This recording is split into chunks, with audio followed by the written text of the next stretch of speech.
So I woke up today and I didn't realize how crazy this is. So Gibson is going to start suing guitar makers. They even said on this video that they're going to be paying attention and this is a fair warning, like a threat. It was so odd. It was so disingenuous too, the guy that was doing it. I don't even understand. Whoever posted that video and got approval from it, it's super. I don't know what's going on, but it was weird. But Gibson, listen, we wanted you to succeed. You have a new CEO. You brought in new people. We don't want to hear that you're focusing on other people's businesses. We want you to focus on your business. Um, Here's the thing, though. I don't know if anybody's told you this, but the way you dry the wood is what makes a big difference in what a guitar sounds like. The way your neck joint is what makes a big difference in what a guitar is. Not so much the way the shape is. So that's why your Epiphones, no matter if you take $1,000 and upgrade your $500, $600 Epiphone, will never sound like a USA Gibson or come close to a custom shop. It just can't. It has a different neck joint.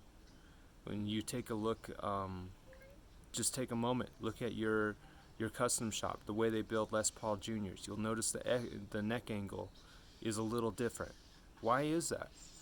Because that's what affects the tone. That's what makes the biggest difference. Don't waste your money. Just drop the suit. I'm not a huge fan of Dean. I mean, I'm not saying that at all. I think I've owned one Dean my whole life. One Dean. It was even made in Korea.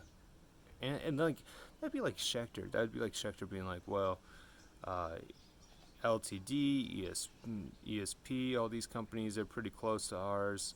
And it's not just them. There's Jericho guitars. They all have that similar body shape, you know. Fender. How many people have copied Fender? They don't do it. Gibson, just straight up going after PRS and basically making a PRS custom design type shape. I hope you guys took that down. I mean, you should probably quit making that before you start suing Dean. I don't know if anybody's telling you that, but I would do that, especially if you want to say that the body shapes make the biggest difference. In your defense, yeah, there is such a thing as probably intellectual property. And when you see those guitars, you know what I think? I don't think of a Dean. I don't think of anything else. I don't think of a lot of guitars. When I see a Gibson, or I mean a single cut guitar, you know what I think of?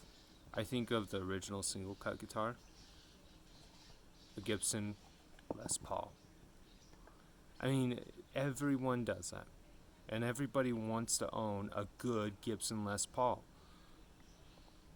We were all rooting for you. But right now, honestly, I own a Gibson. I kind of just want to burn it. That's probably how a lot of us feel. Because as a company, we want you to be classy. Classy. Is it classy to do what you're doing with little builders? Builders that probably do not in fact affect your company. I mean, think about this. Let's say they sell 5 guitars. 5 guitars, maybe at most, right? 5 guitars. And you sell thousands of guitars a month. How are they even making an effect on you? They're not. And on top of that, those people that are searching for those little companies, I mean, they're not your general people.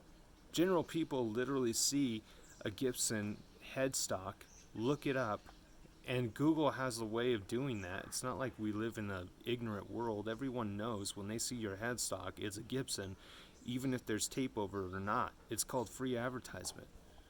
Everybody wants free advertisement, don't you? I mean, most people do. I guess some people don't. Maybe this is a publicity stunt. Could be a publicity stunt, but it was a dumb one.